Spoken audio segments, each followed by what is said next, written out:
सावधान, सभी राष्ट्रगान के लिए खड़े हो जाएंगे। सावधान, सावधान, सभी राष्ट्रगान के लिए खड़े अपने स्थान पर खड़े हो जाएंगे। राष्ट्रगान। जनगण मन अधिनायक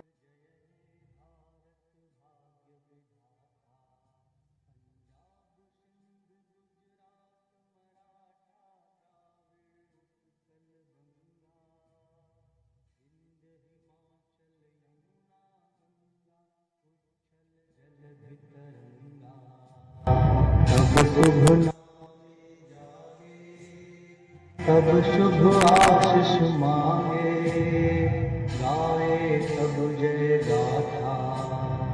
जनगण मन जय हे भारत भाग्य विधाता।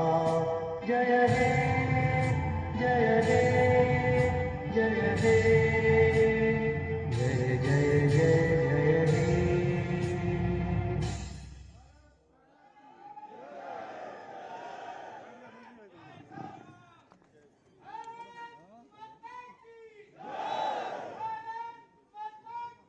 जय। बैठिए। धन्यवाद। कार्यक्रम का शुभारंभ हो चुका है।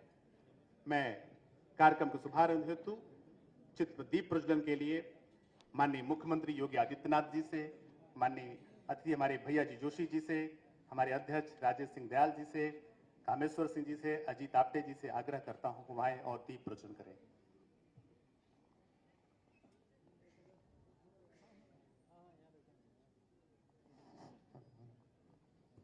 हरि ओम मा अग्निर्ज्योतिर्ज्योतिरग्निः स्वाहा सूर्योज्योतिर्ज्योतिः सूर्यः स्वाहा अग्निर्वर्चो ज्योतिर्वर्चः स्वाहा सूर्यो वर्चो ज्योतिर्वर्चः स्वाहा ज्योतिः सूर्यः सूर्यो ज्योतिः स्वाहा।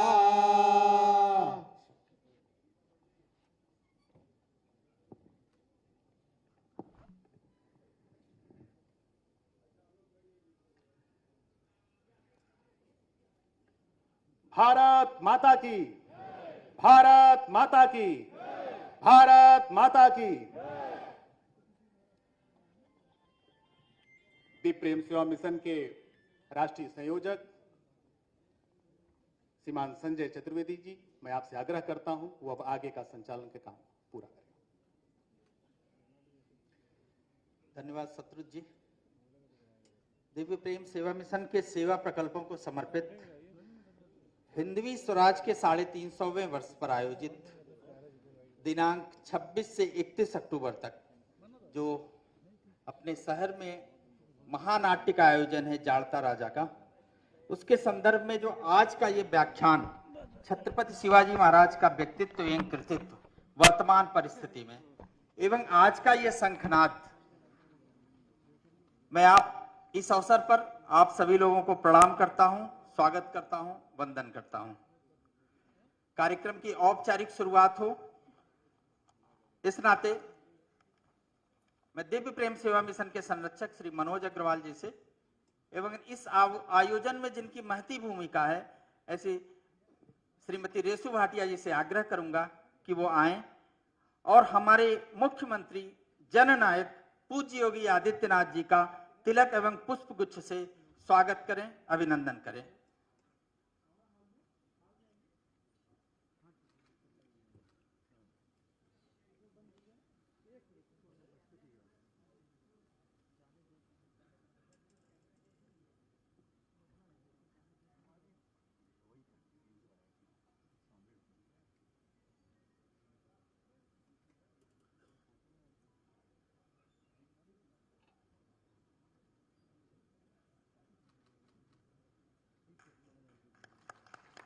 जोरदार तालियों से स्वागत कीजिए।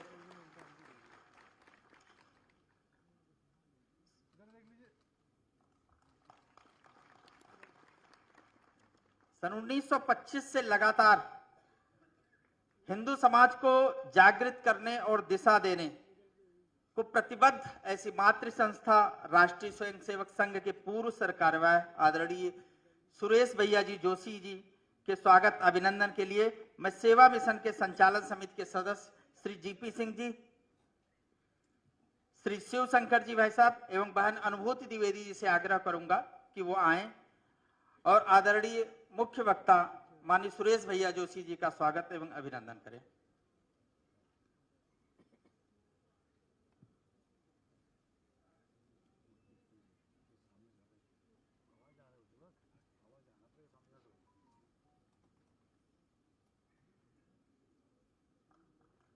सामने से हट जाइए।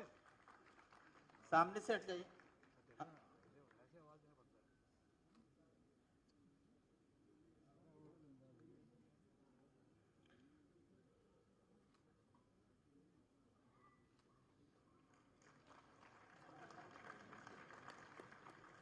कार्यक्रम के संयोजक श्री अमरजीत मिश्रा जी, इंदौर से पधारे श्री संजीव सक्सेना जी एवं डॉक्टर अलका जी से आग्रह करता हूं कि वो मंच पर आएं तथा कार्यकर्ता भाव से हम सबके बीच में और हम बड़े भाई की तरह भाव रखने वाले ऐसे आज के कार्यक्रम की अध्यक्षता कर रहे श्री राजेश दयाल जी का स्वागत एवं अभिनंदन करें।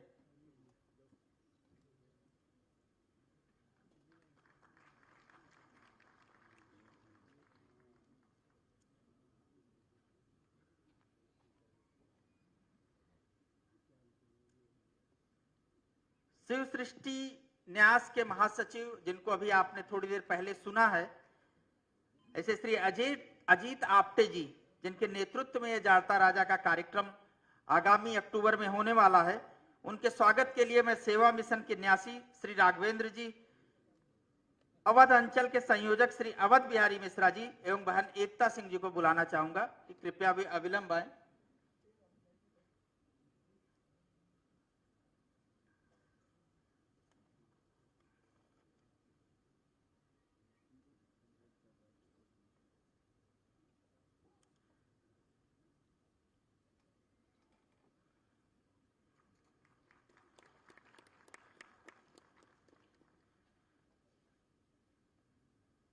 दिव्य प्रेम सेवा मिशन के अध्यक्ष और इस पूरे आयोजन की भूमिका, आयोजन में जिनकी भूमिका ऐसे आदरणीय आशीष भैया के स्वागत के लिए मैं दिव्य प्रेम सेवा मिशन के मंत्री अभयपाल जी, दिव्य प्रेम सेवा मिशन के राष्ट्रीय युवा शक्ति के संयोजक श्री जयवीर सिंह तोमर जी एवं बहन सुमन उपाध्याय जी से आग्रह करूंगा वो आए और दिव्य प्रेम सेवा मिशन के अध्यक्ष आदरणीय आशीष भैया का स्वागत करें।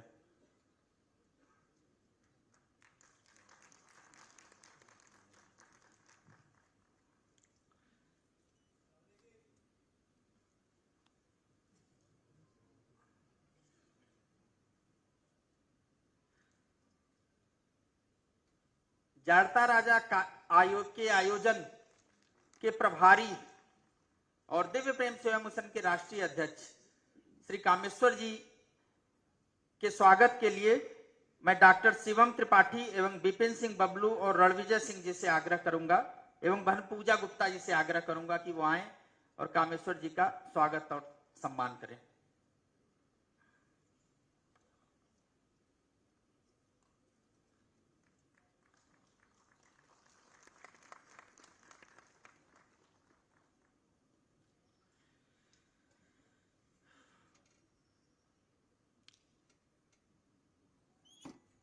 यहाँ ज्यादातर जो लोग बैठे हैं वो दिव्य प्रेम सेवा मिशन की पिछली 27 सालों की यात्रा के साक्षी रहे हैं। बहुत सारे ऐसे लोग हैं जो मिशन से डायरेक्ट जुड़े हुए हैं, बहुत सारे लोग किसी न किसी माध्यम से जुड़े हुए हैं, लेकिन दिव्य प्रेम सेवा मिशन के 27 सालों की यात्रा उनके प्रत्यक्ष उनकी साक्षी है। सेवा को साधना और साधना को संबोधि का माध्यम बनाने वाले, नर रूप में ईश्वर को देखने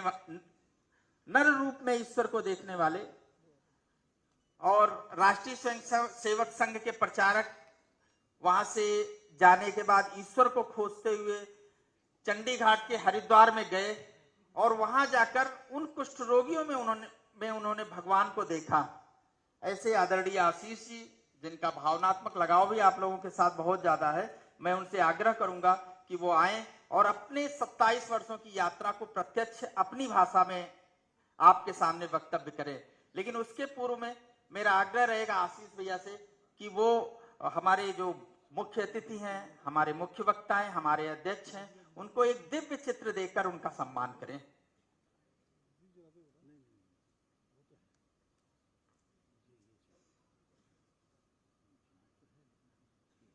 परम आदरणीय माननीय मुख्यमंत्री जी के लिए आदरणीय आशीष भैया द्वारा चित्र दिया जा रहा है।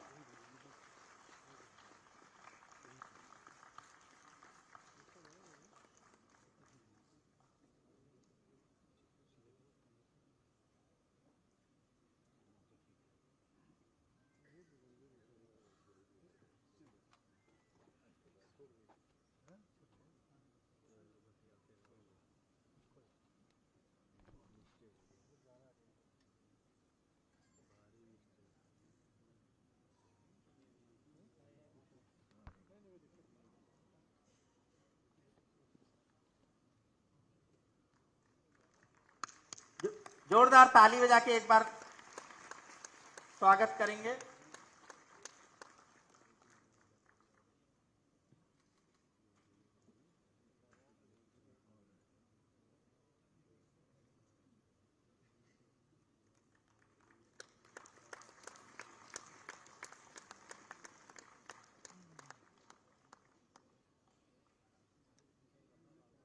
आदरणीय आशीष भैया से मैं आग्रह करूंगा कि वो आप सब लोगों के सामने अपना वक्तव्य रखें।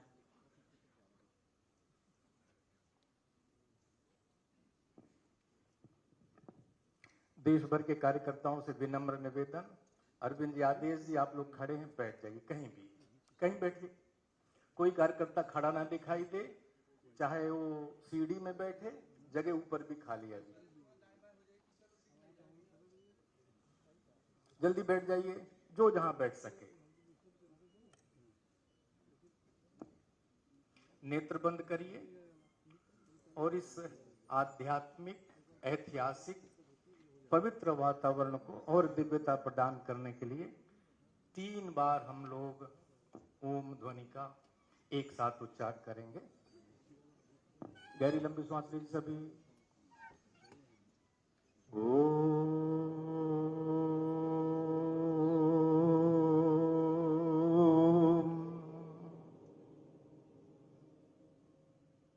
एक चक्र और पूरा करिए।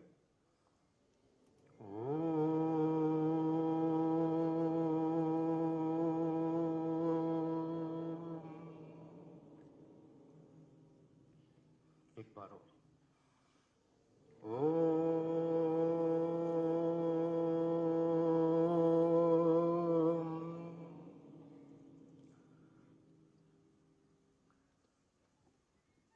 दिव्य प्रेम सेवा मिशन के आज जानता राजा कार्यक्रम के संदर्भ में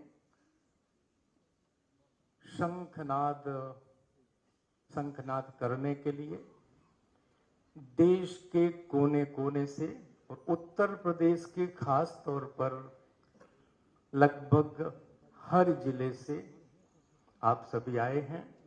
उनके बीच स्कंद पुराण और योगिनी तंत्र के अनुसार हिमालय में एक मणिकूट पर्वत है। मैं नहीं कहता, ये शास्त्र कहता है। उस पर्वत में दृश्य अदृश्य सिद्ध योगी आज भी, जो लोग सेंसिटिव हैं, सिद्ध योगी आज भी वहां अवतरित होते हैं। और हिमालय जब गलता है तभी तो गंगा सामने आती है। हिमालय गला है और मणिकूट पर्वत में जिसका जन्म हुआ है वो है पूज्य योगी आदित्यनाथ जी महाराज।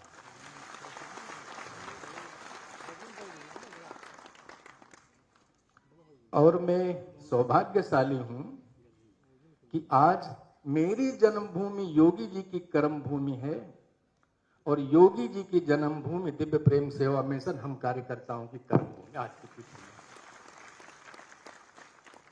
सेवा मिशन के स्थापना काल से पूज्य गुरु जी यानी महंत अवैधनाथ जी का प्रत्यक्ष जब मैं हरिद्वार हिमालय के बाद रहा, खोज करके पॉलीथीन की झुग्गी में पहला महापुरुष कोई आशीर्वाद देने गया था तो पूज्य महंत अवैधनाथ जी महाराज थे उस वृद्धावस्था में। और करुणा और ऐसे भावना से उनके आंसू जो थे और उन जेब में जो भी था, राशि नहीं बता पाऊंगा मैं, पूरी मेरी जेब में डाल कर आए थे। उसी के बाद दिव्य प्रेम सेवा मिशन का उसी राशि से पहला अकाउंट खोला। तो अकाउंट खोलने के लिए पैसे कहाँ थे हमारे पास में? तो योगी जी का और पूज्य गोरक्ष पीठ का, नवनाथ परंपरा का आशीर्वाद स्थापना काल से पूर्व से ही। आदरणीय भैया जी जोशी राष्ट्रीय स्वयंसेवक संघ के पूर्व सरकार्यवाह है। 2002 की जून में पहली बार आशीर्वाद देने वंदे मातरम कुंज में आए। तब से मेरे निजी जीवन के और दिव्य प्रेम सेवा मिशन के सर्वरूपेण पितृतुल्य हैं, मार्गदर्शक हैं हमारे वो। पूज्य स्वामी रामदेव जी और आचार्य बालकृष्ण जी हम लोग मित्रता है, साथ बैठे हैं। दोनों ने कहा है, अपनी कोई बात नहीं मिलाऊंगा मैं, कि जो भी हम लोगों ने संगठन शास्त्र सीखा है वो श्रद्धेय भैया जी के चरणों में बैठकर सीखा है। रामदेव आचार्य बालकृष्ण जी ने ये बात हमसे शेयर की है। सहज, सरल, सुलभ, भीष्म पिता में जैसा बड़ा महान व्यक्तित्व, शारीरिक कष्ट के बाद भी एक छोटे से निवेदन पर हमारे बीच आशीर्वाद देने आए हैं। हम सब उनके प्रति आभार व्यक्त करते हैं उनकी कृपा के लिए। ऐसे आदरणीय राजेश दयाल जी जो शिक्षा क्षेत्र में, संगठन के क्षेत्र में, अपने व्यावसायिक क्षेत्र में, राजनीति के क्षेत्र में, सब जगह अपना जिन्होंने आदर्श उपस्थित किया है। पूज्य देवराहा बाबा का जहां तपोभूमि है उसी जगह पर आपका जन्म है और आपने उस समाधि, उस स्थान को जागृत करने के लिए बहुत बड़ी भागवत कथा कराई। उससे आध्यात्मिक चेतना का अनुभव आप सबको होगा। आदरणीय कामेश्वर जी इस कार्यक्रम के प्रभारी हैं, सब जानते हैं, उपाध्यक्ष में हमारे ट्रस्ट के। इधर अजीत आपटे जी छत्रपति शिवाजी के कृतित्व और व्यक्तित्व को लोग जाने। आज का छोटा सा बच्चा स्वामी विवेकानंद का फोटो रखिए, छत्रपति शिवाजी का फोटो रखिए, गुरु गोरक्षनाथ का फोटो रखिए, साथ में सेंटा क्लॉज का रखिए। सेंटा क्लॉज को पहचानता है, गोरखनाथ जी को, स्वामी विवेकानंद जी को, शिवाजी को नहीं पहचानता। हो कहां गड़बड़ है। आप लोगों ने एक अच्छी टीम बनाई, सभी प्रोफेशनल्स हैं, सभी अच्छे नौकरी में हैं, अच्छे व्यवसाय में एक ऐसी टीम बनाई। बाबा साहब पुरंदरे जी ने शोध किया, अध्ययन किया, शिवाजी महाराज के द्वारा स्थापित एवं जीते गए 300 से ज्यादा किलों को समझा, जाना, पहचाना, संपूर्ण संसार में ले जाने का काम किया। उस ट्रस्ट के जनरल सेक्रेटरी हमारे अजीत आपटे जी और मंच पर विराजित दिव्य प्रेम सेवा मिशन के स्थापना काल से जुड़े हमारे साथ विवेकानंद केंद्र और अखिल भारतीय विद्यार्थी परिषद की पृष्ठभूमि रही। जो भी आज दिव्य प्रेम सेवा मिशन का प्रबंधन दिखता है, विचार तत्व दिखता है, कार्यशैली दिखता है, उसके पीछे अगर कोई व्यक्ति खड़ा है तो वह श्रीमान संजय चतुर्वेदी जी दिव्य प्रेम सेवा मिशन के संयोजक हैं। ऐसे सभी लगभग मैं 500 नाम यहीं से ले सकता हूं। सबको विनम्रता से प्रणाम करता हूं, जो कि पूज्य योगी जी का समय कीमती आपको पता है। हम लोग उन्हीं को सुनने, आदरणीय भैया जी को सुनने आए हैं, इसलिए मुझे कोई गलतफहमी नहीं कि मुझे सुनने आए हैं आप लोग, इसलिए अपनी गलतफहमी निकाल करके 2-3 मिनट में बात।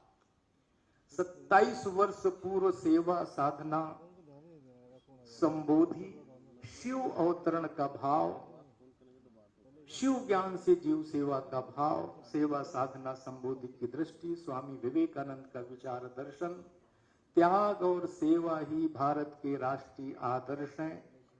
पूजनीय डॉक्टर हेडगेवार जी के दर्शन से जो भी सीखा था, जाना था, पूजनीय गुरु जी का, गोलवलकर जी का प्रत्यक्ष आशीर्वाद मिला था, उस कारण से छोटा सा 27 साल में 27 प्रकार के सेवा कार्य, सेवा आयाम, हम जो सेवा गतिविधियां कर सके।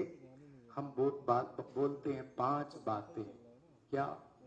बिना किसी सरकार की प्रत्यक्ष सहायता के, एक विषय।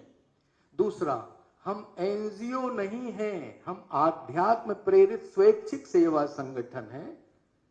क्यों?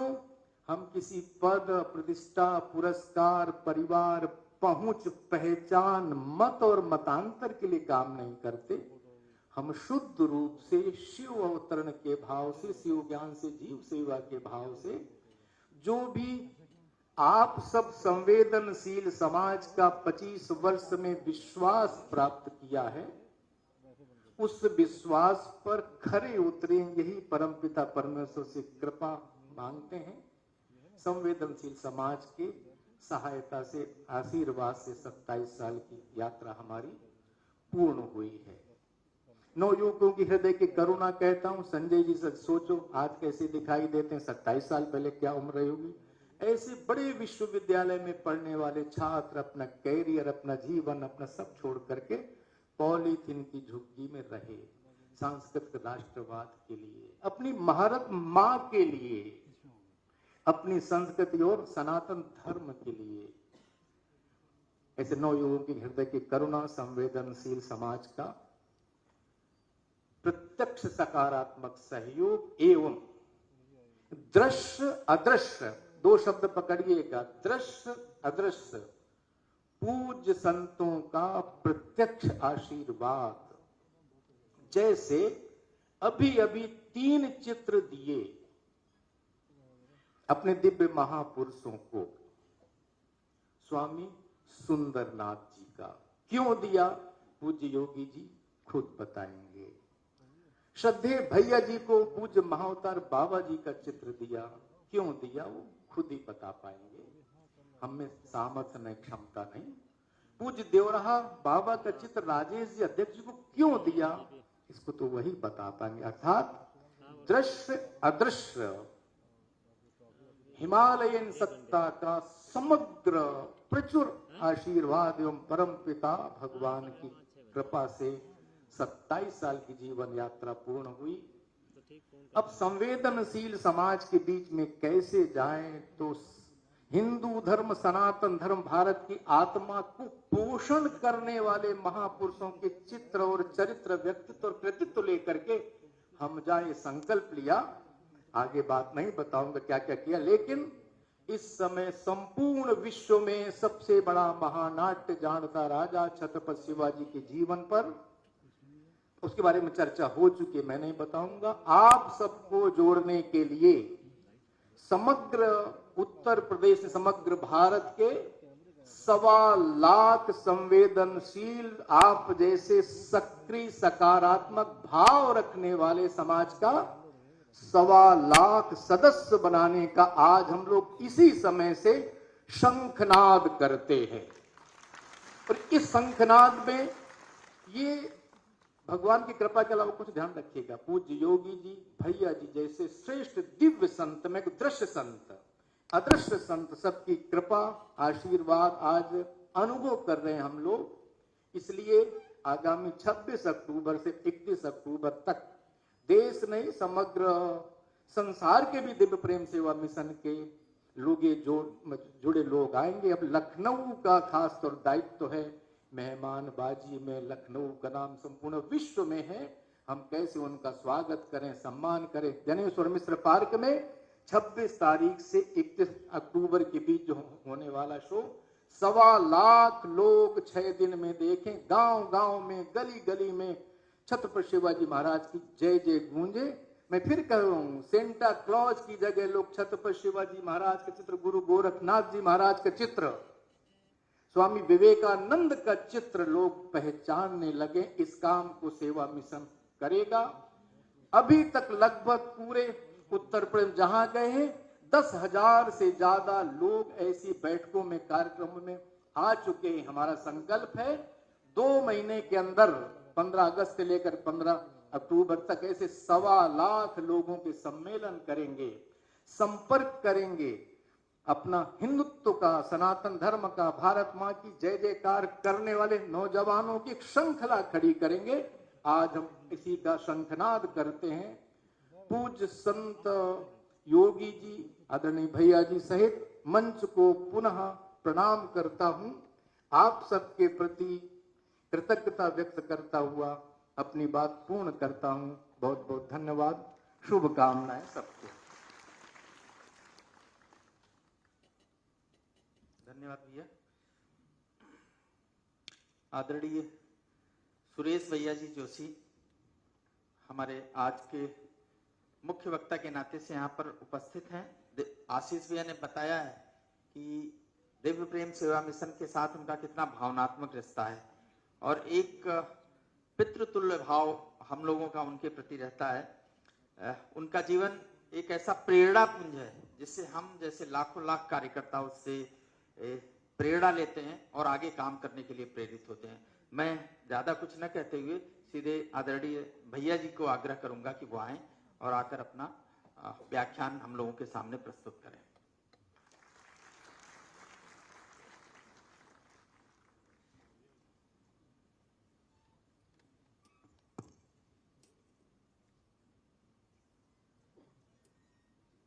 दिव्य प्रेम सेवा मिशन के द्वारा आयोजित इस कार्यक्रम में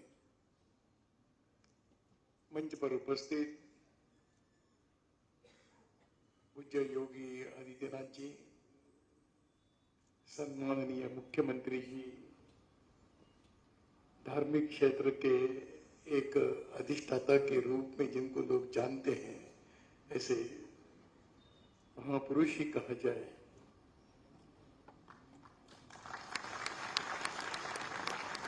दिव्य सेवा प्रेम मिशन के आशीष भैया जी, संजय जी, राजेश सिंह जी और इस कार्यक्रम में उपस्थित सभी सज्जन वृंद, बहनों तथा भाइयों, एक कार्यक्रम की पूर्व इसमें ये कार्यक्रम हो रहा है। जानता राजा ये कहा गया है। ये जानता शब्द जरा मराठी है, कई उसके अर्थ निकल सकते हैं, परंतु जानता यानी केवल जानकार नहीं, तो जानता यानी जानकार और समझदार। और भाग्य है कि आज के इस कार्यक्रम में उन्हीं शब्दों को जिनके सामने लगाया जाए, ऐसे मुख्यमंत्री जी हमारे बीच में है। जानकार भी है और समझदारी के बारे में क्या कहे। जिनको जो समझना चाहिए वो उनकी ओर देखकर समझ में आता है।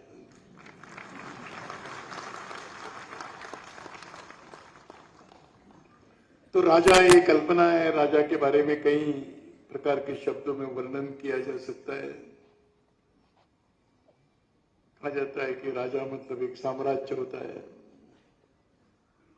राजा मतलब उसकी एक सेना होती है, एक प्रशासन व्यवस्थाएं होती है। राजा का मतलब होता है कि उसके सामने एक भयग्रस्त शत्रु भी होता है। लेकिन जब हम जानता शब्द जब जोड़ते हैं तो जिनके जीवन में देश हित, राष्ट्र हित ये सर्वोपरि है, उसी को जानता राजा कहा जाता है। और ये छत्रपति शिवाजी महाराज के साथ इस शब्द का जुड़ना एक बहुत भिन्न प्रकार का संकेत। दुनिया में और किसी राजा के साथ ये शब्द जोड़ा नहीं गया है।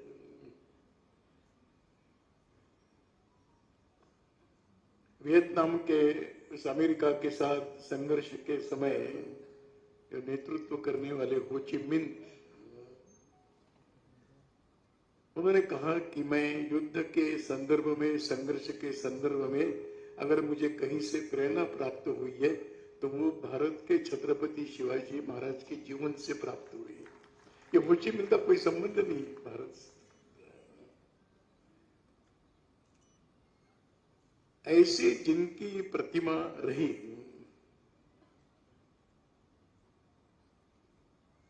शिवराज्य जब हम कहते हैं तो शिवराज्य ये शुभ राज्य भी होता है और भगवान शिव का राज्य भी होता है। और छत्रपति शिवाजी महाराज के बारे में कहा गया है कि वो कहीं न कहीं एक शिव के अवतार के रूप में यहां पर आए थे। यह हम सबकी मान्यता है। भाग्य से कहिए, देश का भाग्य भी होता है, समाज का भी भाग्य होता है कि ऐसे माता के गर्भ से जन्म हुआ है कि जिस माता ने अपने पुत्र को एक स्वप्न दिया, जीवन का उद्देश्य उनके सामने रखा और पल पल जीते हुए इसी उद्देश्यों के प्राप्ति के लिए जीना है, यह मार्गदर्शन करते आई ऐसी जीजा माता जिनको प्राप्त होना है।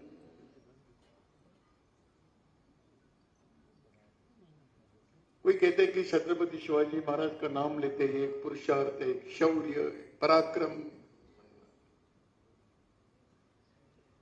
तो पराक्रमी तो और भी हमने देखे हैं। पराक्रमी तो चंगेज खान भी,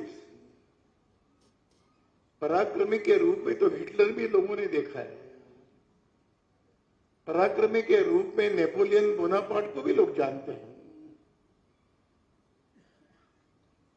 लेकिन छत्रपति शिवाजी महाराज के पराक्रम के साथ कई अन्य बातें जुड़ी हुई हैं। चंगेज खान के शौर्य और पराक्रम को क्रूरता की झालर है। हिटलर के पुरुषार्थ को, उसके शौर्य को कहीं न कहीं एक विद्वेष का भाव उसके अंतःकरण में। उन्होंने कहा ही एक्सट्रीम हेट, यही है मेरे शक्ति का आधार है। हम लोग नहीं कह रहे, उन्होंने स्वयं। और नेपोलियन के साथ तो एक साम्राज्य विस्तार, एक साम्राज्य का भावना रखने वाले। और छत्रपति शिवाजी महाराज के शौर्य और पराक्रम ये देश की रक्षा और समाज की रक्षा के लिए ही समर्पित था। कई उनके आदर्श, एक मुगलों का एक लंबा साम्राज्य चलता आया, 3/4 भारत पर साम्राज्य था।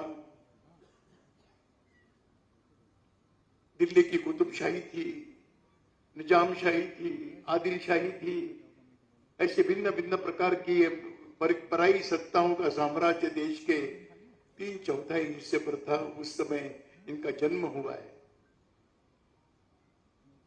और इस मातृभूमि को, इस देश को इससे मुक्त करने का भाव मन में जो स्वप्न दिया है जीजा माता ने, वो ये दिया है कि इस भूमि को फिर एक बार गौरव का स्थान प्राप्त कराना, इसलिए तुम्हारा जन्म हुआ है।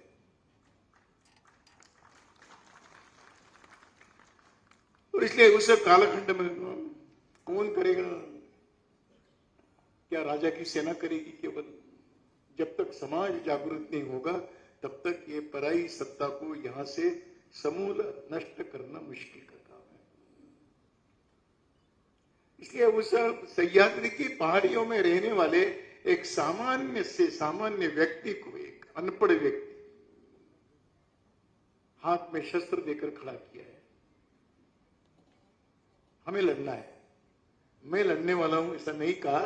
हम सबको मिलकर इस पराय शक्ति का संघर्ष करते हुए इस मातृभूमि को फिर एक बार स्वतंत्र करने की दिशा में आगे बढ़ना है। कौन करेगा? हम करेंगे। इस भाव को लेकर सामान्य, जिसको मावला कहा जाता है, उसको खड़ा। दृष्टिकोण भी बड़ा महत्वपूर्ण माना जाता है। मैं बहुत सारी घटनाएं बताना तो मैं समय के अभाव में मैं नहीं कहूंगा,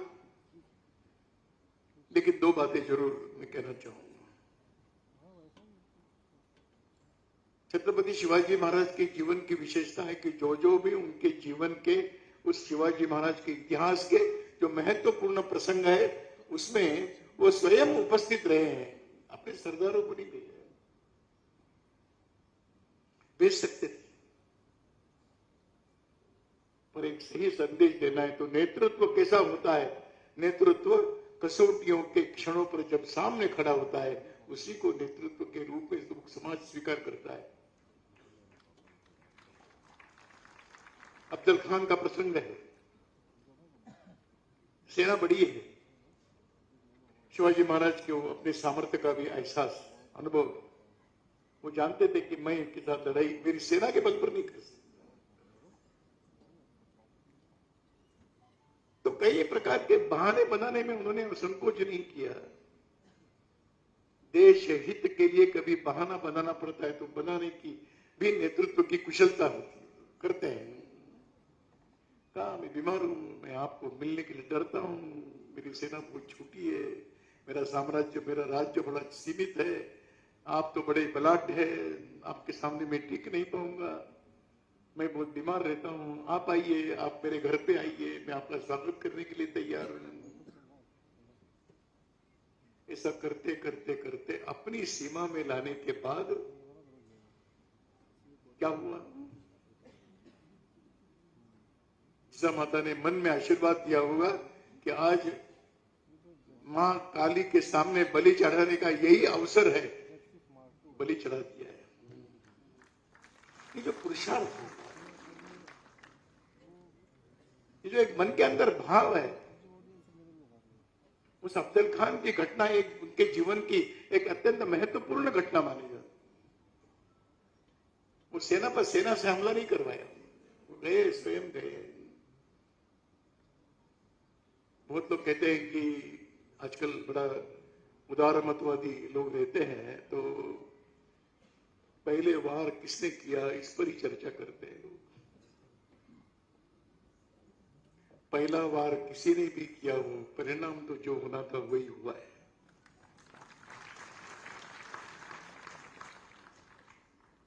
शिवाजी महाराज इतने तो अज्ञानी नहीं थे कि वो वार करे और फिर मैं उसका बदला लूं।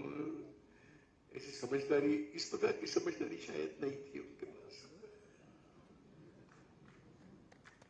उनके जीवन का दूसरा प्रसंग है, कभी कभी धर्म संकट, यानी क्या होता है, व्यक्ति की कसौटी धर्म संकट के समय लगती है कि करूं कि न करूं, क्या करूं। जब औरंगजेब ने उनको अपना सरदार के रूप में मिर्जा राजे को भेजा है,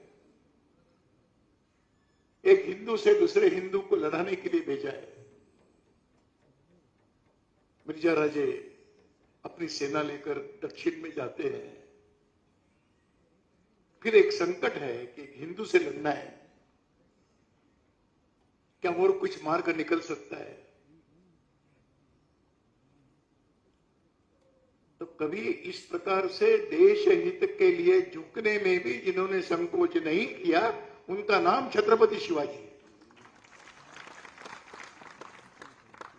वो पत्र लिखकर कहते हैं मिर्जा राजे, जब मिर्जा राजे जब निकले लड़ाई के लिए तो किसी ने कहा कि महाराज आप अधर्म कर रहे हैं। आप बोले कैसा अधर्म? गले में रुद्राक्ष की माला है, मस्तक पर भस्म का त्रिकुंड है, एक लिंग पर अभिषेक किए बिना मैं जल भी ग्रहण नहीं करता, आप मुझे अधर्मी मानते हो? इस प्रकार का भाव लेकर आए और छत्रपति शिवाजी महाराज उनको संदेश देते हैं कि मुझे बड़ी प्रसन्नता होती कि आपका साम्राज्य बढ़ाने के लिए दक्षिण में आते तो लड़ाई की आवश्यकता नहीं थी, मेरी भवानी तलवार में आपके चरणों में वैसे ही बन देता। लेकिन आप एक पराई सत्ता के दूत बनकर आए हो, उनके प्रतिनिधि बनकर आए हो, तो मेरी भवानी तलवार आपके साथ संघर्ष करने के लिए सिद्ध है। आपको निर्णय करना है क्या करना है। हो गया परिवर्तन, हृदय के अंदर परिवर्तन कुछ होता है।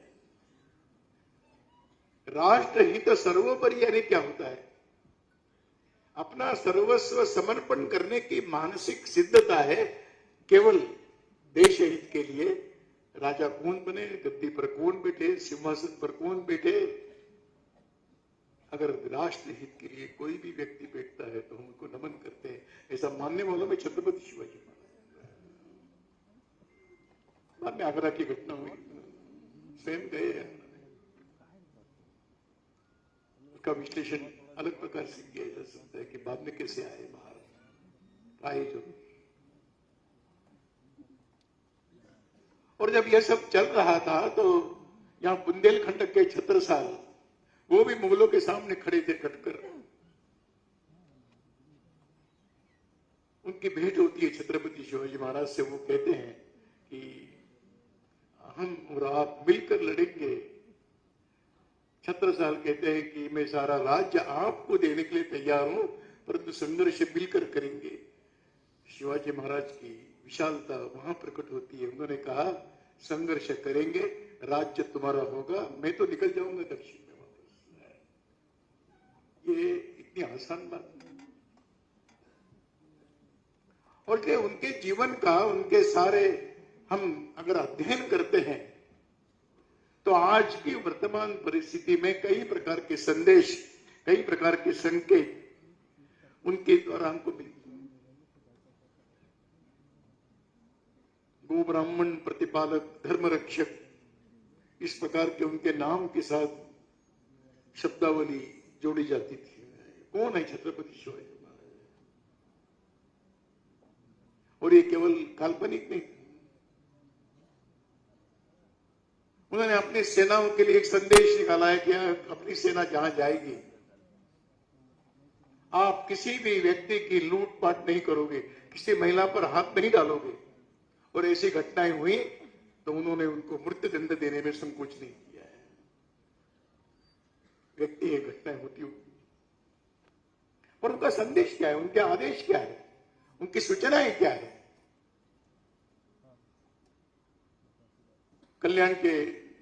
कल्याणकर किसान राज्य था छोटा, एक वहां का मुसलमान सूबेदार था। कल्याण के किले पर हमला हुआ तो सारी शस्त्र अस्त्र तो लूट लिए, संपत्ति लूट ली, और उनकी बहू थी, उस बहू को भी उठाकर लाए। अब सामान्य व्यक्ति है, उनको लगा अच्छा होगा, राजा हमारे महाराज बड़े प्रसन्न हो जाएंगे कि एक सुंदर महिला को लेकर आए। सारा लाया हुआ सब सामने रखा। अंत में कहा कि एक और बड़ी मौलिक चीज हम आपके लिए लाए हैं, वो भी एक गर्व के साथ। तो उन्होंने कहा कि हिंदू राजा का ये काम नहीं है, इसको स्वीकार नहीं करेंगे। उसको पूरे सम्मान के साथ उस बहू को उनके घर वापस भेजना है। ये कौन कर सकता है? एक संयमित, एक संतुलित, एक ध्येय के प्रति समर्पित, एक निष्ठा रखने वाला, अपनी परंपराओं को मानने वाला व्यक्ति ही इस प्रकार का संयम दिखा सकता है। नहीं तो अगर वो रख लेते तो कौन उनको टोकने वाला था और कौन सोचने वाला था।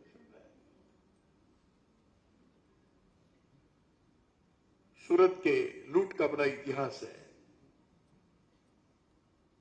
सेना गई, पैसों की आवश्यकता थी, राज्य बनाना है, शस्त्र खरीदना है, तो किससे लूट के लाएंगे? तो शत्रु की संपत्ति लूट कर लाना है।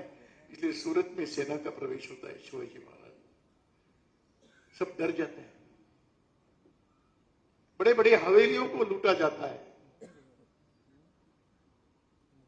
एक हवेली थी बीच के सब बस्ती के अंदर।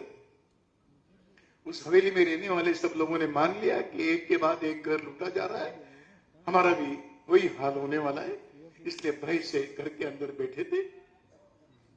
आश्चर्य तब हुआ जब किसी भी एक भी महाराज जी के सेना का सैनिक उस हवेली में प्रवेश नहीं किया,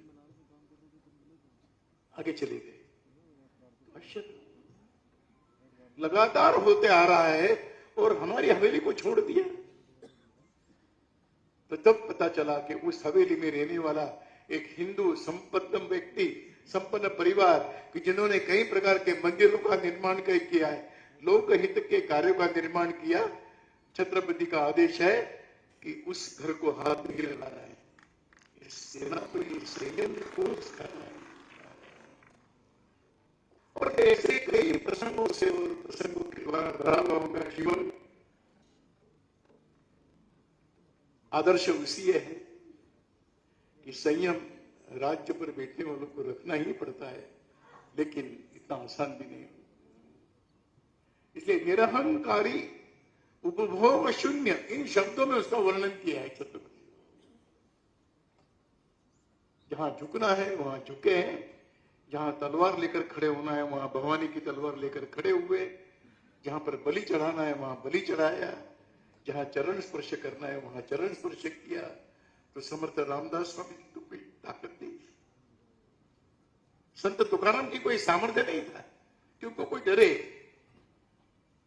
और उनके चरणों में बैठकर कहा कि महाराज ये साम्राज्य तो आपके लिए, एक संतों के साथ ये परंपरा है भारत के अंदर।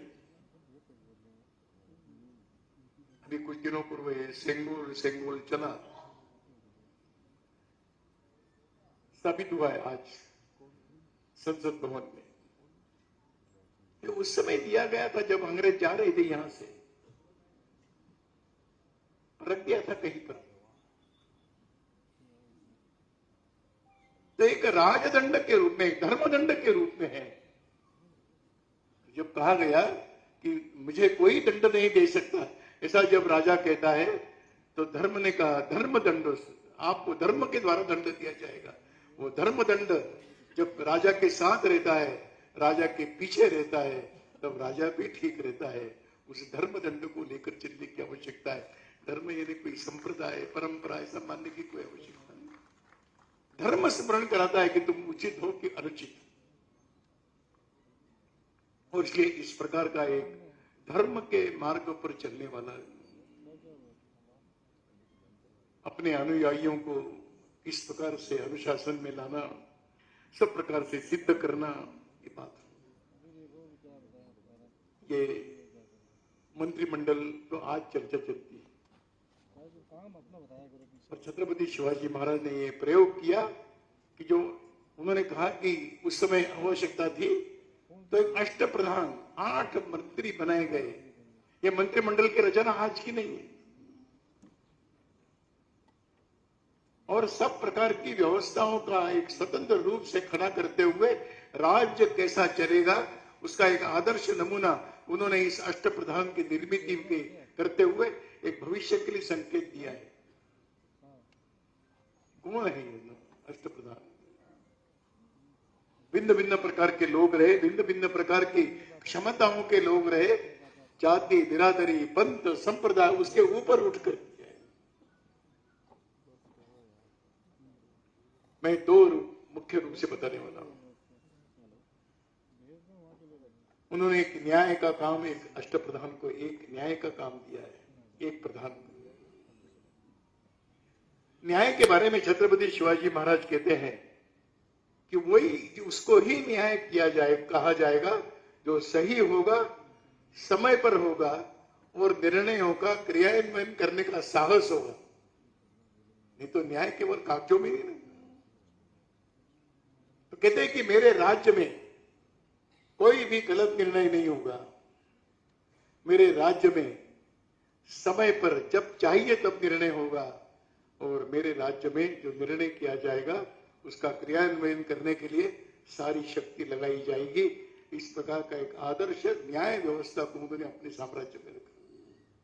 इसलिए जाते थे सामान्य व्यक्ति को न्याय मिलता था। सामान्य व्यक्ति हिम्मत के साथ उस दरबार में जाता और न्याय लेकर, सम्मान लेकर वापस आता था। जिसे न्याय का है वैसे उन्होंने एक धार्मिक मंत्रालय भी बनाया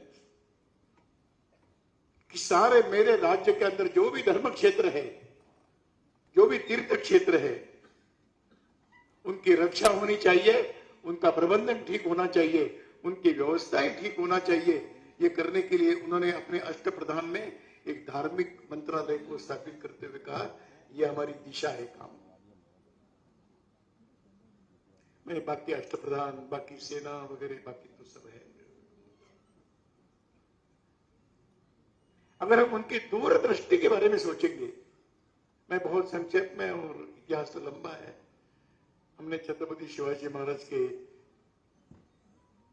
21 दिन तक भाषण सुने हैं। महाराष्ट्र में काफी चलता था, और इतना बताने का मेरा सामर्थ्य भी नहीं और आवश्यकता भी नहीं। हम तो आज पुस्तकों में सब उपलब्ध होता है, लेकिन इस अवसर पर दूरदृष्टि कैसी? अंग्रेजों का आगमन प्रारंभ हुआ था उन्हीं के कालखंड में, और अंग्रेजों के पास नौसेना थी। भारत का जो पश्चिम किनारा है समुद्र का, वहां पर पानी उथला है, गहरा पानी नहीं है। उस समय छत्रपति शिवाजी महाराज सोचते हैं कि ये तो बाहर से आया हुआ नौसेना का उनका जो दल है, वो बड़े बड़े जहाज है, वो तो सीमा के अंदर आ नहीं पाएंगे। हमारा जो समुद्र किनारा है वो तो उथला है, बहुत ज्यादा गहरा नहीं। इसलिए उन्होंने अपने कारागिरों को बताकर छोटी नौकाएं जो युद्ध के लिए उपयुक्त होगी, ऐसी नौकाओं का निर्माण करने का काम प्रारंभ किया है।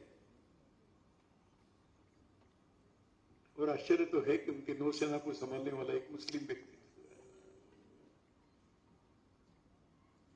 चला। उस समय ब्रिटिशों का यहां पर आगमन हुआ था, तो उनके एक सेनापति थे, फिलिप्स नाम के। वो कहते हैं, वो अंत में छत्रपति शिवाजी महाराज के जीवन का अंतिम समय आ गया था। उस समय की बात वो कहते हैं कि अगर छत्रपति शिवाजी महाराज और 5-6 साल जीवित रहते तो यहां पर ब्रिटिशों का भारत में प्रवेश असंभव था। वो तो हमारा दुर्भाग्य रहा कि चले गए। लेकिन इस प्रकार का एक दृष्टिकोण रखकर अपनी सेना को अत्याधुनिक साधनों से युक्त करने का काम,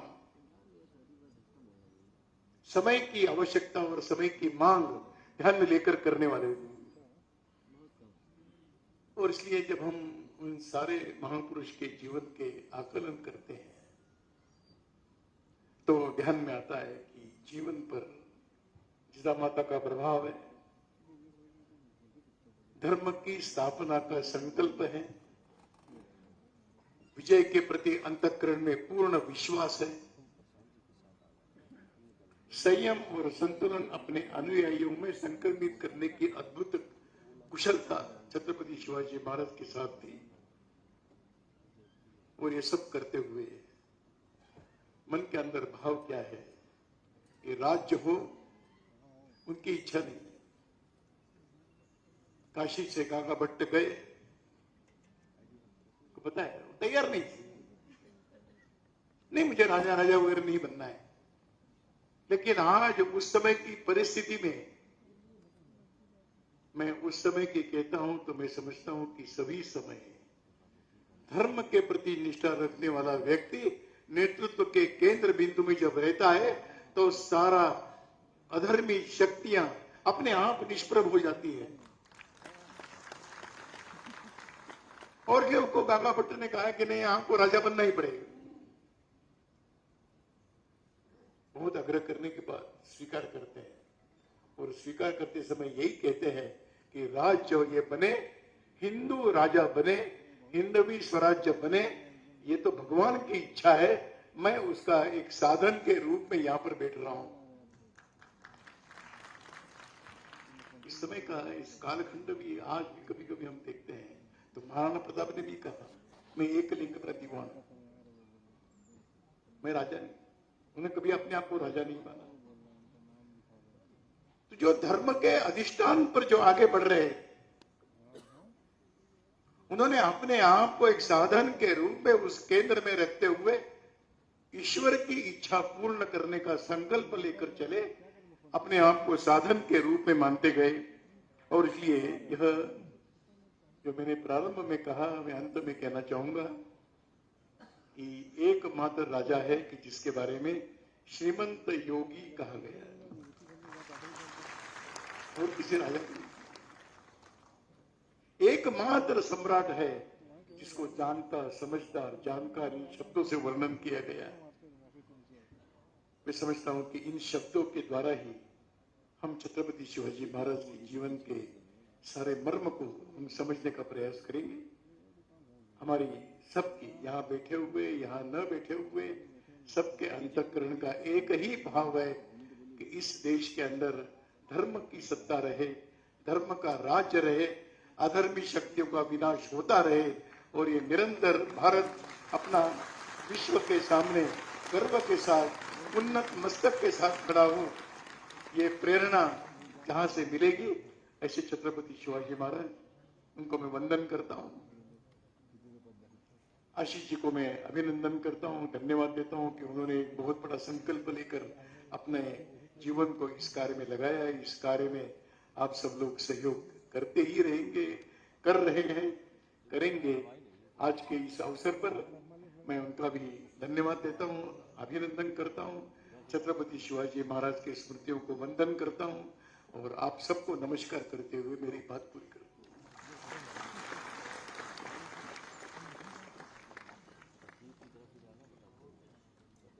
धन्यवाद आदरणीय भैया जी जोशी जी। दिव्य प्रेम सेवा मिशन ने जाड़ता राजा के माध्यम से छत्रपति शिवाजी की ऐतिहासिक पृष्ठभूमि को आपके सामने प्रस्तुत करने के लिए नाटक के रूप में इसकी जिम्मेदारी ली है। इसमें समाज के संस्कार और सम्मान के लिए का दायित्व लिया है दिव्य प्रेम सेवा मिशन ने। समाज के संवेदनशील समाज, ऐसे संवेदनशील समाज जो सेवा के साथ जुड़ सके, संस्कार के साथ जुड़ सके, ऐसे लोगों के लिए विभिन्न प्रकार के कार्यक्रमों के माध्यम से सेवा मिशन समाज के बीच में जाता है। आज उसका ये प्रयास है। निश्चित रूप से आगामी अक्टूबर के माह में जब हम पूरे एक स्वरूप में जाड़ता राजा का कार्यक्रम संपन्न होगा और आप सबकी सहभागिता उसमें सुनिश्चित होगी। मैं ज्यादा न कुछ कहते हुए परम पूज्य आदरणीय योगी आदित्यनाथ जी, जो आपके दिलों में बसते हैं, ऐसे जननायक, मैं उनसे आग्रह करूंगा कि वो आए और अपना वक्तव्य और मार्गदर्शन हमारे सामने रखें।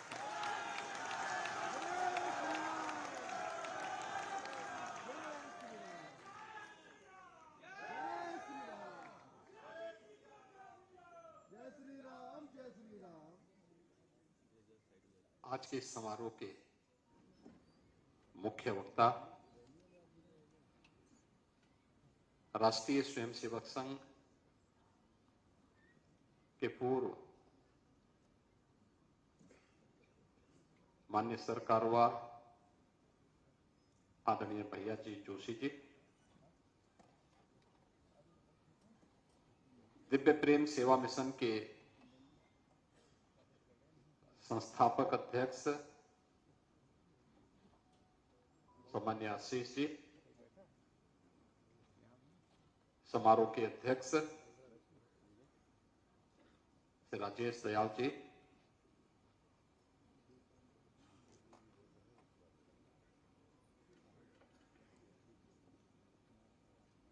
शिव सेवा ट्रस्ट पुणे के महासचिव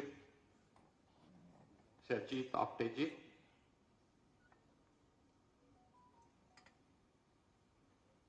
आज के इस समारोह में उपस्थित श्री कामेश्वर सिंह जी, श्री संजय चतुर्वेदी जी, दिव्य प्रेम सेवा मिशन से जुड़े हुए सभी उपस्थित भाइयों बहनों, आज के इस आयोजन के अवसर पर अभी हम सबको आदरणीय भैया जी का योग्य मार्गदर्शन प्राप्त हुआ है। मैं लखनऊ आगमन पर उनका हृदय से अभिनंदन करता हूं।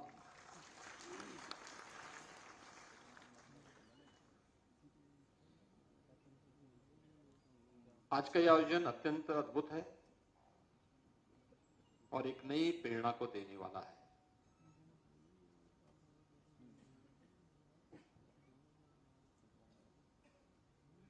स्वामी विवेकानंद जी ने एक बात कही थी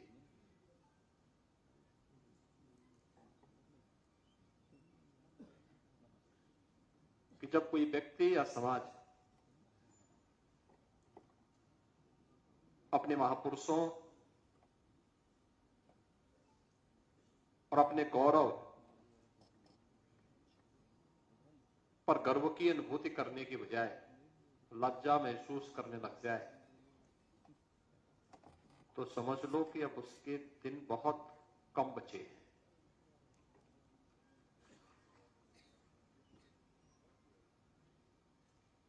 और ये बात अचानक स्वामी विवेकानंद जी ने नहीं कही।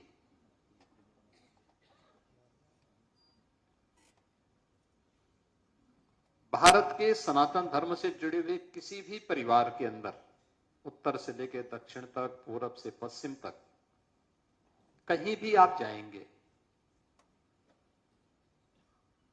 उस परिवार ने कभी रामायण पढ़ी हो न पढ़ी हो, लेकिन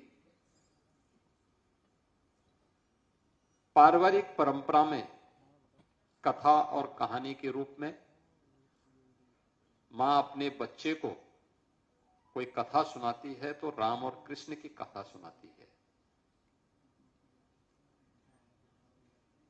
वह दृश्य बचपन से ही एक बच्चे के मन में अपना प्रभाव छोड़ती है।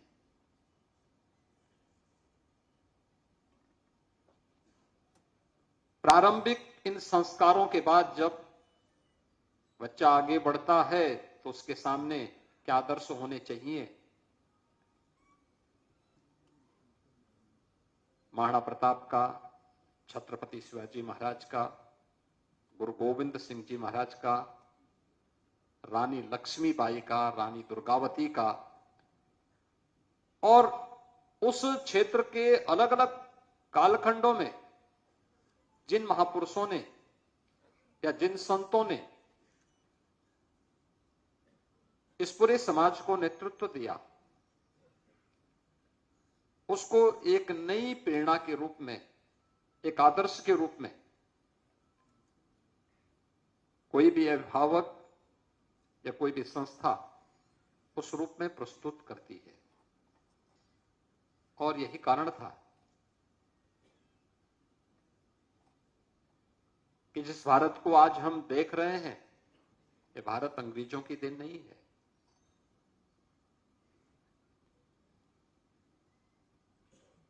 आज से हजारों वर्ष पहले भी जब भारत के बारे में,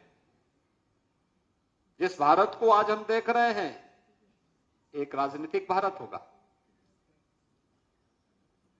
लेकिन इससे भी बृहत्तर भारत जो एक सांस्कृतिक भारत के रूप में दुनिया के अंदर था, जिसे हमारी स्मृतियों ने, जिसे हमारे शास्त्रों ने एक मान्यता दी।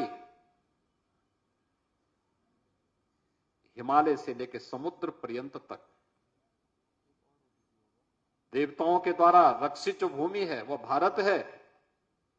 यह आज भी हम सब का ध्यान आकर्षित करती है। अभी आपने कुछ दिन पूर्व नेपाल की संसद में हुए एक हंगामे का वो देखा होगा, और वहां के प्रधानमंत्री जी को बोलना पड़ा कि भाई जिस चित्र पर आप हाय तौबा मचा रहे हैं, वास्तव में ये सांस्कृतिक भारत का चित्र है, आप उसको राजनीतिक रूप से मत समझिए। यही अंतर है। ये राजनीतिक कीड़ा जो है बहुत खतरनाक होता है, और संस्कृति को समझने में बहुत बार गलती कर लेता है। और जब संस्कृति को हम भूल जाते हैं, विस्मृत कर जाते हैं, तो हर एक कार्य को राजनीतिक नजरिए से देखने लगते हैं। लेकिन भारत प्राचीन काल से ही भारत के रूप में रहा है, अनेक झंझावतों से जूझता रहा है। भारत अगर विभिन्न परिस्थितियों का सामना करते हुए, झंझावतों का सामना करते हुए, हमलों का सामना करते हुए भी भारत बना हुआ है, तो इसके पीछे वह संस्कार है जिसके बारे में स्वामी विवेकानंद हम सबका ध्यान आकर्षित करते हैं। हमारे महापुरुष कौन होंगे? किन लोगों ने हमें नेतृत्व दिया था, किन लोगों ने अपने उच्च आदर्शों से हम सबके सामने एक मर्यादा का, एक आदर्श हम सबके सामने प्रस्तुत किया। और आज भी भारत के घर घर में उन सब की चर्चा होती है। उन लोगों ने भले ही वहां पर उस क्षेत्र में नहीं गए होंगे, लेकिन कोई भी मां बड़े गौरव के साथ उन आदर्शों को अपने बच्चे के साथ जोड़ करके उसके भावी जीवन को आगे बढ़ाना चाहती है। और यही सब कुछ हम सबको देखने को मिला है। ये भारत तब भारत बन पाया है, ये भारत तब भारत की इस यात्रा को, बृहद यात्रा को लेकर के आगे बढ़ पाया है। अलग अलग कालखंड में सत्ताएं आई होंगी, गई होंगी, लेकिन भारत की मूल आत्मा कभी भी अपने सत्व से विचलित नहीं हुई, उसको लेकर के चली है। और इसका नेतृत्व आज तो आप सबके सामने राष्ट्रीय स्वयंसेवक संघ जैसा दुनिया का सबसे बड़ा सांस्कृतिक संगठन है। लेकिन जिस कालखंड में इस प्रकार के सांस्कृतिक संगठन नहीं रहे होंगे, धार्मिक सत्ताएं इसका मार्गदर्शन करती थी, उसका नेतृत्व देती रहती थी। आप याद करिए, जब केरल में जन्मे हुए एक सन्यासी ने देश के 4 कोनों में 4 पीठों की स्थापना कर दी। आदि शंकराचार्य 4 पीठों की स्थापना 4 कोनों में कर लेते हैं, पूरे भारत का भ्रमण कर लेते हैं, मात्र 32 वर्ष की उम्र में समाधि ले लेते हैं।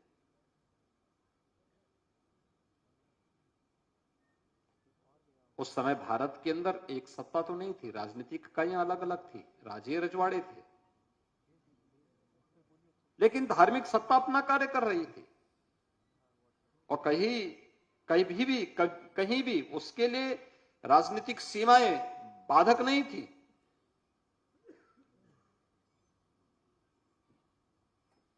आचार्य रामानुज हुए, संत रामानंद हुए, एक लंबी परंपरा चली। और कौन सा ऐसा कालखंड है जिस कालखंड में भारत ने उन क्षेत्रों में नेतृत्व न दिया हो? हर कालखंड में हुआ है।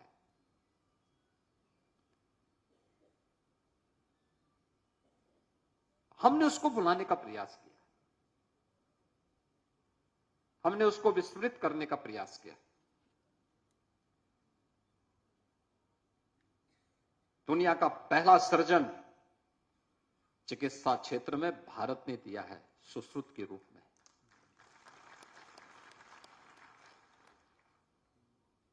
विमानिकी शास्त्र की चर्चा जब होती है तो राइट ब्रदर्स की बात तो सब करते हैं, लेकिन महर्षि भारद्वाज की कोई चर्चा नहीं करता, क्योंकि हमने भुला दिया। एटम बम की चर्चा तो सब करते हैं, उसको बनाने वाले आधुनिक वैज्ञानिक का नाम भी सब लोग याद करते हैं, लेकिन परमाणुवाद के बारे में उस थ्योरी को देने वाले महर्षि कणाद की कोई चर्चा नहीं करता, क्योंकि कभी हमने बताया नहीं। कभी हमने लोगों को ये बताने का प्रयास नहीं किया।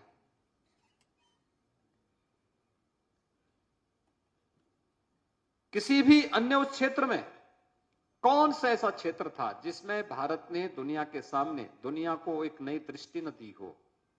और कौन थे?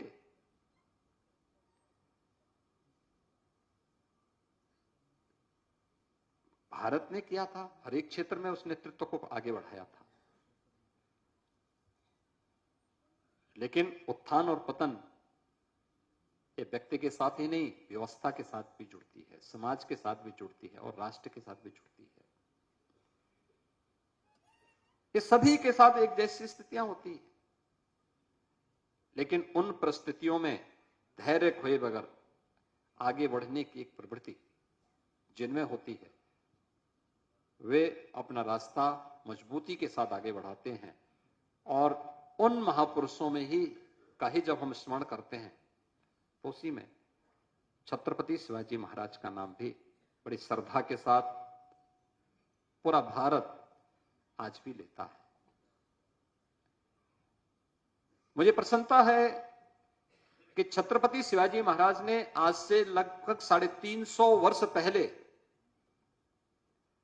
जिस हिंदवी साम्राज्य की स्थापना की, उन स्मृतियों को फिर से हम सब के लिए स्मरणीय बनाने के लिए दिव्य सेवा प्रेम मिशन के द्वारा, यहां पर दिव्य प्रेम सेवा मिशन के द्वारा जाणता राजा के एक प्रत्यक्ष प्रदर्शन का एक नाट्य श्रृंखला का आयोजन यहां पर 26 से लेकर के 31 अक्टूबर के बीच में आयोजित किया गया है। आप याद करिए, छत्रपति शिवाजी महाराज के बारे में यहां पर आदरणीय भैया जी ने बहुत कुछ कहा। प्रेरणा क्या होनी चाहिए, कैसी होनी चाहिए? अभी पिछले दिनों प्रधानमंत्री मोदी जी की प्रेरणा से भारत सरकार ने भारत की नौसेना का चिन्ह वही बनाया है जो छत्रपति शिवाजी महाराज का था।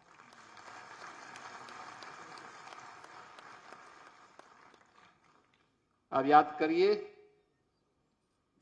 आगरा में छत्रपति शिवाजी महाराज आए थे, उन्होंने औरंगजेब को वहां पे चैलेंज किया था। और यहां पे पिछली सरकार आगरा में औरंगजेब के नाम पर उनकी स्मृतियों को सजोने के लिए एक मुगल म्यूजियम बना रही थी। हमने कभी मुगल का यहां से क्या संबंध है, इसको छत्रपति शिवाजी महाराज के नाम पे बनाया। हमारा संबंध छत्रपति शिवाजी से है, हमारा संबंध मुगल आक्रांताओं से नहीं हो सकता। किसी आक्रांता से हमारा कोई संबंध नहीं हो सकता है। और उस कार्यक्रम को हम लोगों ने वहां पर उस रूप में भव्य म्यूजियम छत्रपति शिवाजी महाराज की स्मृतियों को सजोए हुए हम लोग वहां आगे बढ़ा रहे हैं।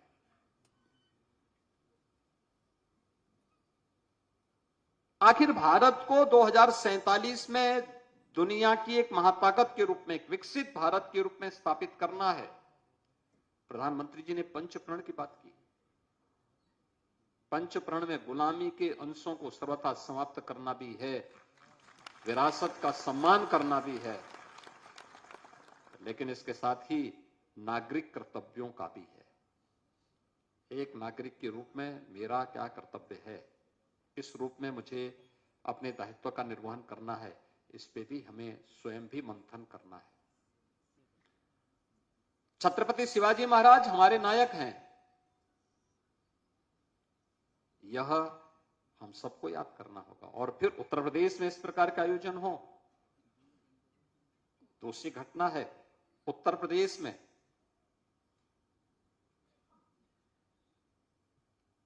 डिफेंस मैन्युफैक्चरिंग कॉरिडोर की स्थापना हो रही है। 6 नोड स्थापित हो रहे हैं। भारत की रक्षा आत्मनिर्भरता के लिए 6 स्थानों पर ये कार्यक्रम चल रहे हैं। अलीगढ़ में, आगरा, कानपुर, लखनऊ, झांसी और चित्रकूट। याद करिए, ज्यादातर वे क्षेत्र हैं जहां पे भारत की स्वाधीनता के लिए रानी लक्ष्मीबाई ने और महाराष्ट्र से आई हुई मराठा सेनाओं ने आकर के भारत की स्वाधीनता के लिए विदेशी हुकूमत के खिलाफ लड़ाई लड़ी थी।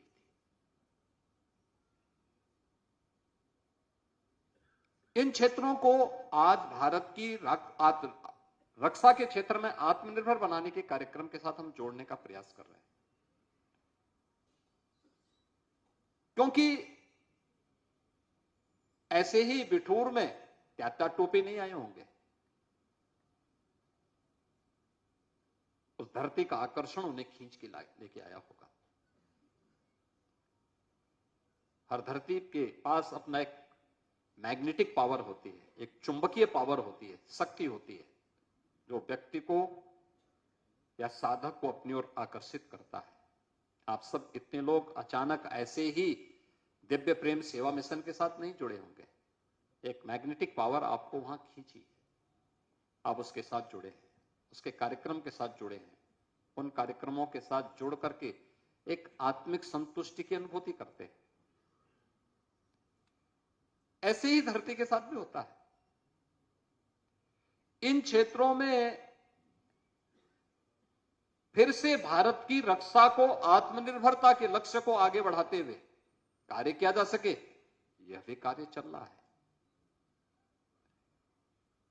और मैंने जो कहा कि धरती का अपना आकर्षण होता है, वो आकर्षण आपको देखने को मिलता होगा। मंच पे अभी हम लोगों को कुछ चित्र भेंट किए गए। योगी सुंदरनाथ जी का एक चित्र था। बद्रीनाथ धाम के वे सिद्ध हैं, नाथ संप्रदाय के योगी हैं। अभी भी ये मान्यता है कि वहां पे साधकों को दर्शन देते हैं। बद्रीनाथ में शंकराचार्य की मूर्ति के ठीक पीछे जो बड़ा चित्र रखा हुआ है, वह योगी सुंदरनाथ जी का ही है। बहुत सिद्ध योगी हैं। 1907-8 में एक बार वह अपने भौतिक देह से गोरखपुर में आए थे। कुछ दिनों तक गोरखपुर में रहे थे और फिर उसके बाद अंतर्ध्यान हो गए थे। ये वहां पर बद्रीनाथ धाम में आज भी उनकी अपनी मान्यता है। आपको यहां पर सरदेव भैया जी को भी एक चित्र महोतारी बाबा का दिया गया है। भी हिमालय के ही सिद्ध हैं, बहुत सिद्ध हैं। और मैंने आशीष जी से कहा, हो सकता है दृष्टि न पड़ी हो, लेकिन वो पड़ जाएगी। लेकिन एक दिव्य क्षेत्र है, बहुत दिव्य क्षेत्र है। उसका अनुभव करना। और याद रखना, छत्रपति शिवाजी महाराज के पीछे भी 2 दिव्य दृष्टि थी, माता जीजाबाई की भी थी और समर्थ गुरु रामदास की भी थी।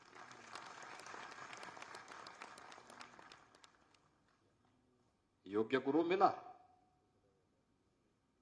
तो मुगलों के छक्के छुड़ा दिए थे। विदेशी हुकूमत की चोले हिलाने का काम छत्रपति शिवाजी महाराज ने कर दिया था। जो जिस भाषा में समझेगा उसको उसी भाषा में जवाब भी दिया था उन्होंने उससे।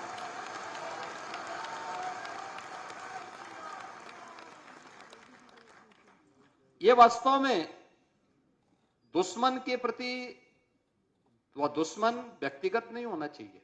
समाज का जो दुश्मन है, देश का जो दुश्मन है, तो हमारा मित्र कैसे? अगर देश के दुश्मन को कोई व्यक्ति अपना मित्र मानता है तो उससे बड़ी भूल तो कुछ हो ही नहीं सकती है।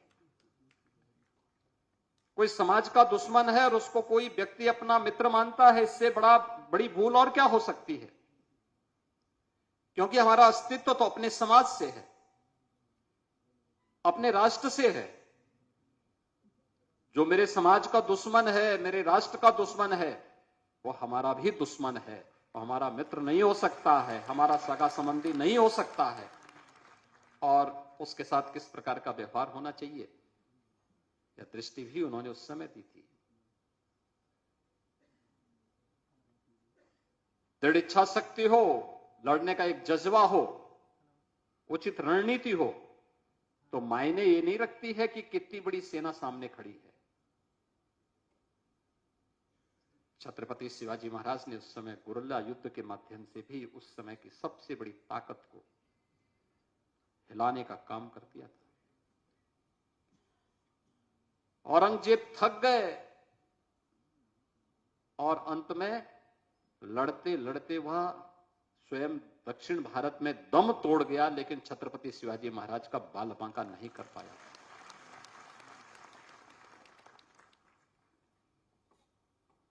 उत्तर प्रदेश से यह संबंध छत्रपति शिवाजी महाराज का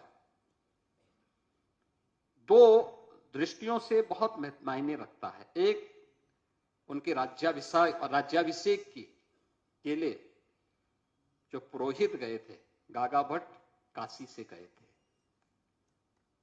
तो वाराणसी से छत्रपति शिवाजी महाराज का संबंध। दूसरा, छत्रपति शिवाजी महाराज के शौर्य को लेकर के महाकवि भूषण ने जो पद्य रचे अद्भुत है।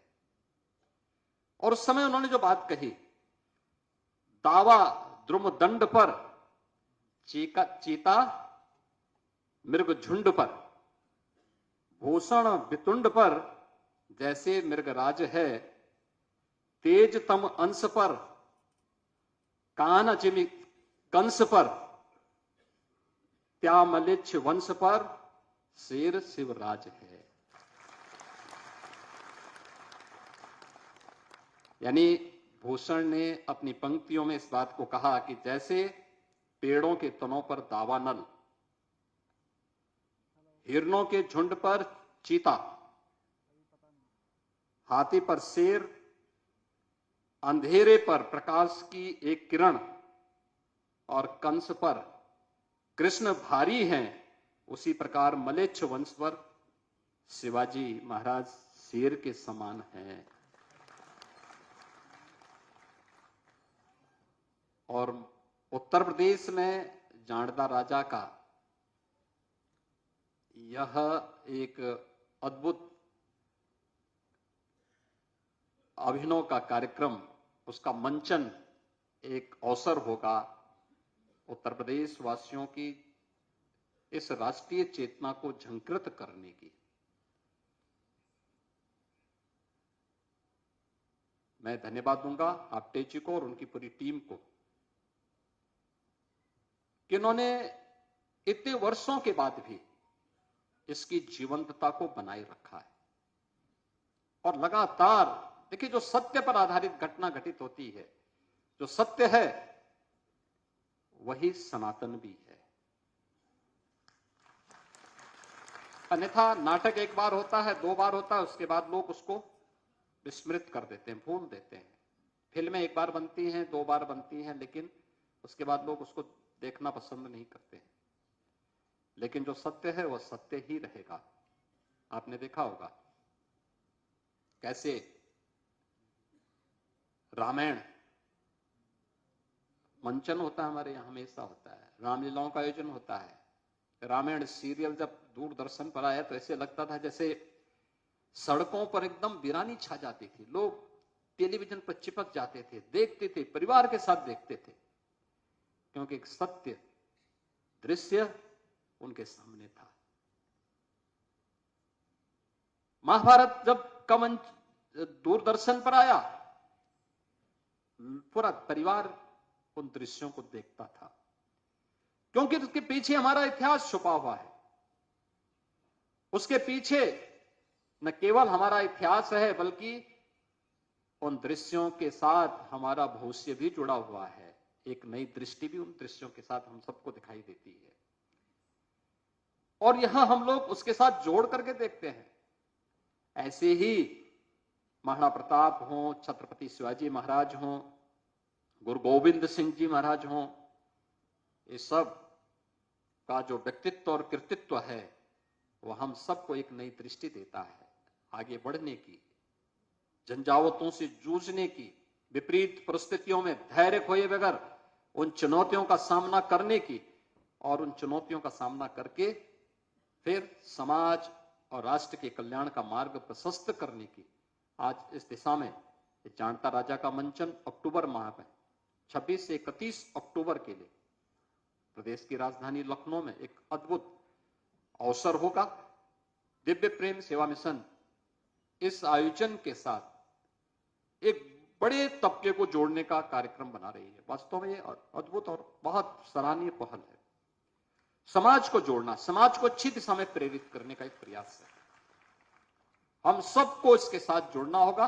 मैं इस प्रयास के लिए आशीष जी को और उनकी पूरी टीम को हृदय से धन्यवाद देता हूं और विश्वास करता हूं कि यहां पर उत्तर प्रदेश के अंदर इसका मंचन बहुत अद्भुत होगा, लाखों लोगों को एक नई प्रेरणा प्रदान करेगा। इस पूरे आयोजन के प्रति मेरी शुभकामनाएं हैं। मैं एक बार फिर से सरदेव भैया जी का उत्तर प्रदेश में आगमन पर हृदय से उनका अभिनंदन करता हूं और आप सबके प्रति अपनी शुभकामनाएं देते अपनी वाणी को विराम देता हूं। धन्यवाद। जय हिंद।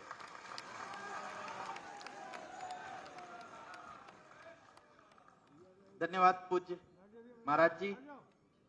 कार्यक्रम अपने समापन दौर में, सब लोग अपना स्थान अभी ग्रहण कर लें।